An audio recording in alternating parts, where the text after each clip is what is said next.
दोस्तों, पिछले भाग में हमने देखा कि कथा पूर्ण होने के बाद जब बेताल ने विक्रम से सवाल किया और विक्रम ने तर्क संगत जवाब दिया, तब बेताल अदृश्य होकर वापस उसी वृक्ष पर लौट आता है जहां वह पहले लटका हुआ था। विक्रम भी कहां हार मानने वाला था, वह वापस आता है और वृक्ष पर चढ़कर बेताल को पकड़कर योगी के पास ले जाने लगता है। तब बेताल कहता है, विक्रम, रात बहुत लंबी है और रास्ता भी। मैं तुम्हें एक कथा सुनाता हूँ, लेकिन ध्यान रहे, मौन धारण किए रहना, नहीं तो मैं तुम्हारी पकड़ से उड़ जाऊंगा। अब सुनो। भगवती नाम की एक नगरी थी जिसके राजा रुद्र थे। उनके पास ऐश्वर्य के सारे साधन मौजूद थे। उनका कोष हमेशा बहुमूल्य रत्नों से भरा रहता था। उनके पास चूड़ामन नाम का एक तोता था जो समस्त शास्त्रों का विद्वान था। एक दिन राजा दरबार में बैठे थे और अचानक उनके मन में विवाह करने का विचार आया। राजा ने तोते से पूछा, चूड़ामन, हमारी इच्छा विवाह करने की हो रही है, किसके साथ होना चाहिए हमारा विवाह? तोते ने कहा, महाराज, मगध नरेश की पुत्री चंद्रप्रभा से आपका विवाह होगा। वह बहुत ही सुंदर और ज्ञानी है। ज्योतिषाचार्य ने भी राजा को चंद्रप्रभा से विवाह करने का परामर्श दिया। तोते और ज्योतिषाचार्य की सलाह पर राजा ने चंद्रप्रभा से विवाह कर लिया।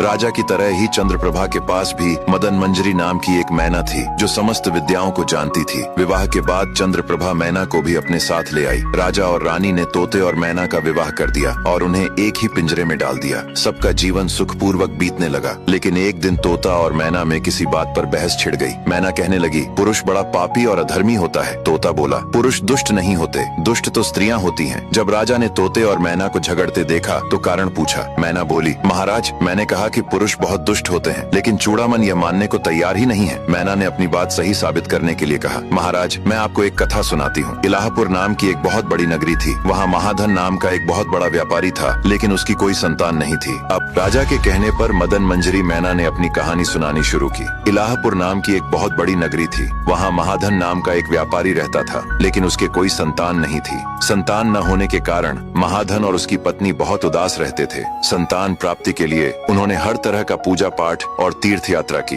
अंततः उन्हें एक पुत्र की प्राप्ति हुई। महाधन ने अपने पुत्र का नाम धर्मदत्त रखा और बड़े प्यार से उसका लालन पालन करने लगा। पिता के मृत्यु के बाद धर्मदत्त जब बड़ा हुआ तो धीरे धीरे व्यर्थ खर्च करने का आदी हो गया। जब उसका सारा धन समाप्त हो गया तब वह देश छोड़कर बाहर निकल गया। चलते चलते वह चंदनपुर नामक नगरी में पहुंचा। वहाँ हेमगुप्त नामक एक व्यापारी के यहाँ उसने भोजन किया। हेमगुप्त के पूछने पर धर्मदत्त ने बताया कि उसके पिता की मृत्यु हो गई है। हेमगुप्त उसके पिता का मित्र था। यह सुनकर उसे बड़ा दुख हुआ। हेमगुप्त ने उसे अच्छा युवक समझकर अपनी पुत्री रत्नावती का विवाह धर्मदत्त से कर दिया। कुछ ही दिनों बाद हेमगुप्त ने अपनी पुत्री दामाद को बहुत सारा धन और एक दासी के साथ विदा कर दिया। रास्ते में जंगल आया। वहाँ पहुंचकर धर्मदत्त ने चारों ओर भय और खतरे का बहाना बनाकर रत्नावती के सारे गहने अपने पास रख लिए। थोड़ी दूर और जाने के बाद उसने दासी और रत्नावती को कुएं में धकेल दिया। दासी गिरते ही मर गई, लेकिन रत्नावती जीवित रही और सहायता के लिए पुकारती रही। उसकी पुकार को अनसुना कर धर्मदत्त आगे बढ़ गया। कुछ समय बाद एक राहगीर ने रत्नावती को कुएं से बाहर निकाला